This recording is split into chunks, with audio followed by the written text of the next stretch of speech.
found that to focus us and help foster a real team approach, including the sister site arrangement that you've heard of. CI in New England have been involved in this from day one, from its first announcement in 2006, and we have a long-term commitment. And I think World Heritage sites do require a long-term commitment in themselves. They are part of a process. It's a long-term partnership in which the World Heritage piece is firmly embedded. And it keeps us to standard. We often use it on a daily basis, particularly in fostering resources, to make sure we maintain that integrity. But in another piece, this World Heritage Site is not only inspiring Kiribati to look at its national protected area network, it's inspired the region into something that the leaders call the Pacific Oceanscape, which is a framework of integrated ocean conservation management. It's not just about protected areas, it's about climate change, it's about governance, it's about jurisdictional responsibilities like maritime boundaries. And it's inspired a level of pride that all the leaders of the Forum Island countries in the Pacific Ocean have signed up to this framework. And it's been pretty much inspired by the experience of PIPA and the leadership of President Tong from Kiribati. Covers a huge area, nearly 40 million square km, bigger than the surface of the moon. World Heritage has a piece in that.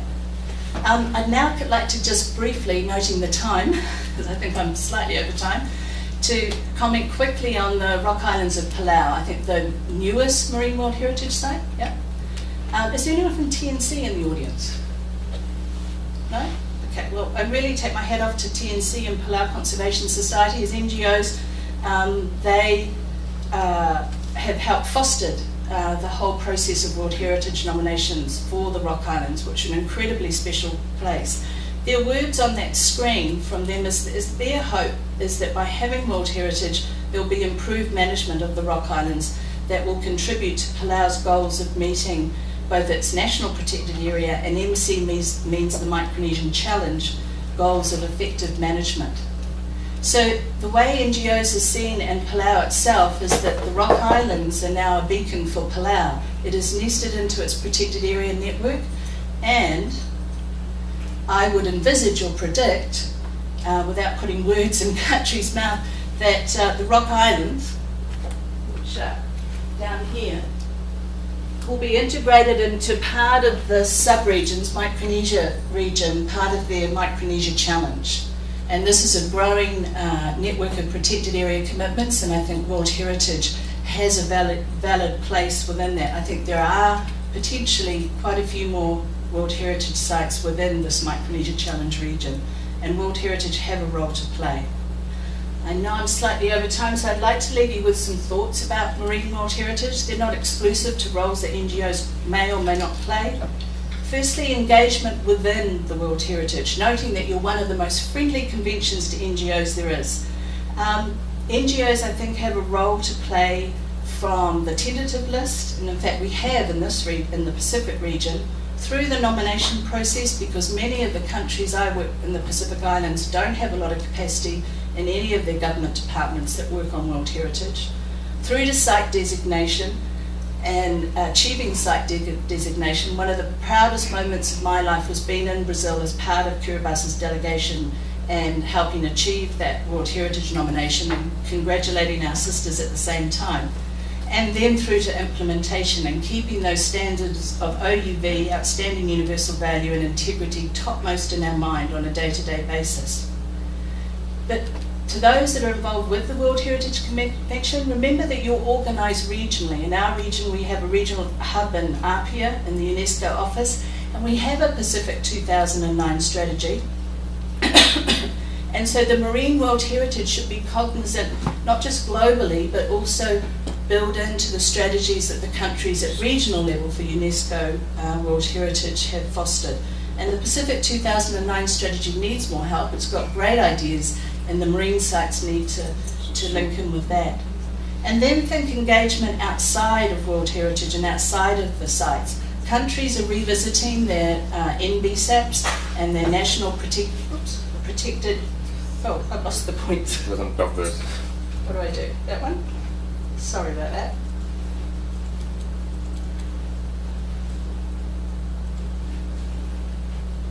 countries are looking at their protected area networks. Few NBSAPs even mention a national biodiversity strategy and action plans. If you review them, few mention World Heritage.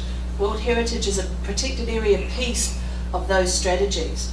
Then look at transboundary relationships. Sister sites like the Pipa and Papa have tremendous value. It meant a partnership in which we had faith in each other to move forward, because quite frankly, being new to the World Heritage scene, Kiribati, and even myself at a personal level, it was a fairly daunting process to engage in. And then think about sub-engagement of World Heritage and positioning World Heritage strategically at sub-regional level. Sub-regional would be like using the Rock Islands successful nomination to inspire a World Heritage piece for the Micronesia Challenge. At regional level, it would be using Pipa and Rock Islands and New Caledonia as part of a contribution to the Forum Leaders' wider Pacific Oceanscape. There is places for World Heritage to be working as part of the crown, not just to be focusing in the jewel.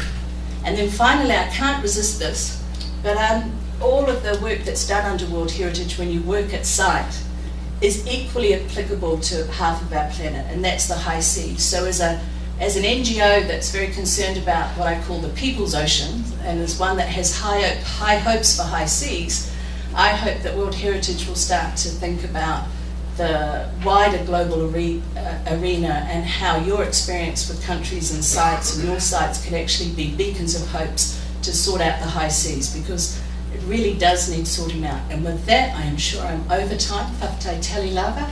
Thank you very much for your attention.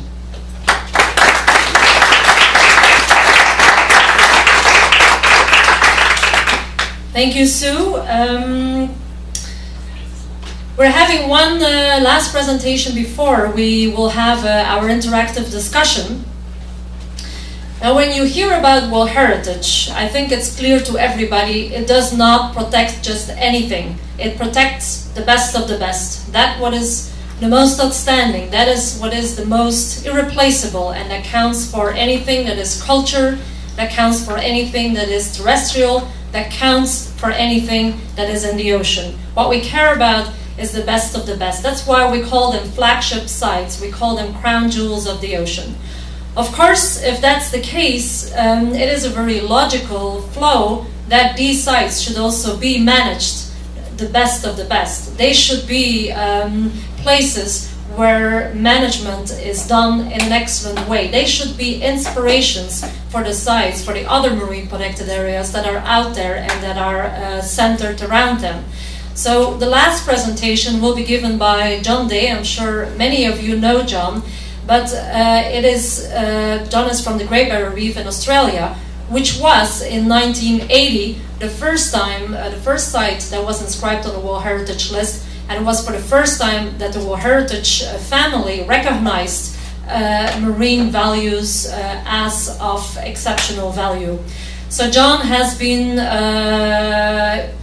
with World Heritage for a very long time, and what he will do in his presentation, which will be about 10 minutes, he will very briefly illustrate to you that every of these sites, once they get inscribed on the World Heritage List, they have thought through, sometimes for many years, in very clear detail what it is that makes that site special.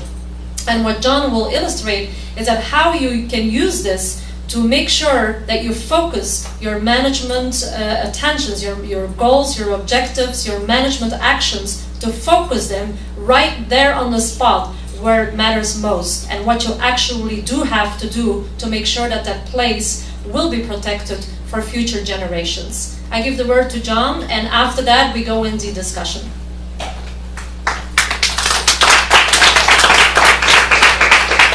Thank you very much, Fanny, and I'm mindful of the time, so I'm going to get straight into it.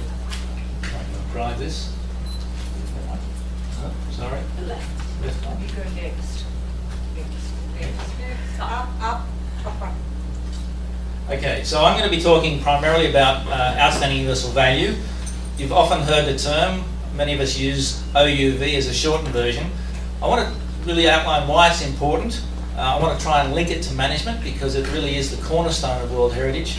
And I want to talk about how we've done it in the Great Barrier Reef, and at the end of my talk, if we have time, some common misconceptions. Yeah. Okay, what is OUV? From it, it's not the left, it's the right. So you've all heard this term, so what is OUV? For a natural site to be considered as being of outstanding universal value, its natural significance is so exceptional it transcends national boundaries. In other words, internationally recognised as being the best of the best, as Fanny said. And not just for today's generations, for future generations as well. The other thing is, though, that OUV has to meet certain criteria, and I'm sure you've heard of the World Heritage criteria. It also has to meet conditions of what we call integrity, and I'll explain that in more detail in a minute. And it also has to have adequate management and protection. Not that right? Why is it important? Well, basically, as I said, the World Heritage Convention, OUV is the central concept of the World Heritage Convention. And this is the most important thing, as Fanny has said, for many of our best of the best sites. It's the OUV is the fundamental aspect, and it's used in the operational guidelines about 90 times. So those guidelines are the things that help us understand the convention. And it's also the basis for World Heritage reporting. You may be aware that OUV, as I said, is made up of a number of components. We talk about 3 pillars of OUV. The most important for many people are the criteria, but they're not the only things. Without also having integrity and protection and management, those are the 3 key pillars for outstanding universal value. I mentioned the criteria. These are the 4 natural criteria. But as we heard from Alani, we now have some marine sites being inscribed as mixed sites for both cultural and natural. But you can see here some of the key words in the natural criteria, and these were the 4 criteria for which the Great Barrier Reef was inscribed, as Fanny said, as the first marine site back in 1981. So criteria 7, 8, 9 and 10 today, these are the words that are used. However, when we were inscribed back in 81, the words were slightly different. But these are the sorts of values that we were inscribed for. I won't go through them, we're running out of time, and if you're interested you can see those sort of things on the web. The issue of integrity is one that is a bit confusing. It's defined in the legislation, and I think the key words that you can see there circled are the ones of wholeness, intactness, and talking about of being adequate size to ensure features and processes continue appropriately. So this issue of integrity is really a fundamental one for World Heritage, fundamental one for all marine conservation, but it's also a hard one to start understanding and getting your mind around. OUV is critical to understand the context, or to understand OUV you also need to understand the context of your site. This context is more than just the values and the attributes. You need to understand their significance, the factors affecting the values, and what are the threats to those values. And you also need to understand their vulnerability and their wider context. In other words, how do they sit in terms of national and international?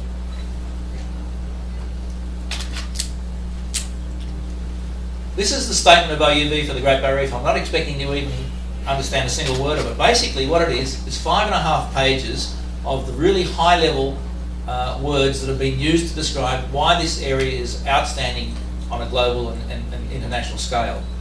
So in those 5.5 pages we address, as we said, the 4 criteria, the integrity and the protection. How do you take this very complex and high-level statement and bring it down to something that's useful for management? How do you take that broad statement and break it down? How do you recognise what are the key examples of values or the key attributes? How do you think about what are the key threats to those values? And how can you then prioritise? If we look at the Great Barrier Reef statement, and again this is just an excerpt, we can see that some of the paragraphs can be broken down into smaller phrases, and those smaller phrases really are the gems of the statement. We can put that into a table, and what I'll take you through is working from the criteria to just an excerpt from the table, and as we work across you'll see that we talk about examples of values or attributes of that statement. So in this case we're talking about important intertidal or inter-reef areas, and then we're saying here's an example of seagrass. In the table we can then talk about the current trends or the current status, the key factors affecting it, the key actions to address those threats, and perhaps even some trigger levels. So this is the sort of way of breaking your complex statement of OUV down into smaller, manageable components. I won't spend a lot of time on this, but this is effectively a subset of our entire statement in a very large table, and you can see we've used those sort of things to look at in here. This one is looking just at one species, or one very iconic area called the cod hole. Basically, the current status of those potato cod at the cod hole is poor. There's issues of unsustainable fishing and unsustainable tourism happening there, and we're basically trying to monitor that and work out. But if we look at every one of our criteria and break it down into those smaller components, we can see how we've broken it down. In this case, acidity, we can see that basically the Outlook report, which is a report we're now required to do every 5 years, says that the outlook from an acidification point of view is going to effectively affect all species in the Great Barrier Reef over time. Basically, we've got a number of factors causing it. What we need to do is try and build resilience. People say, what can you do as a single agency about climate change? What we believe we can do is take some of those other pressures off the area and build the resilience. But we also have a job in educating the public, because there's a lot of misconceptions out there about things like climate change. Just to finish off, I want to quickly say that we can't do everything. We have to prioritise, and this is an attempt to look at, say, our research priorities. What you have here is, you probably can't read from the back of the room, a series of little boxes coloured. The size of the box indicates effectively how important it is to management, and the colour of the box talks about the adequacy of the information. So if it's good, adequate information, it's yellow. If it's very low adequate or low information, it's red. And you can just see it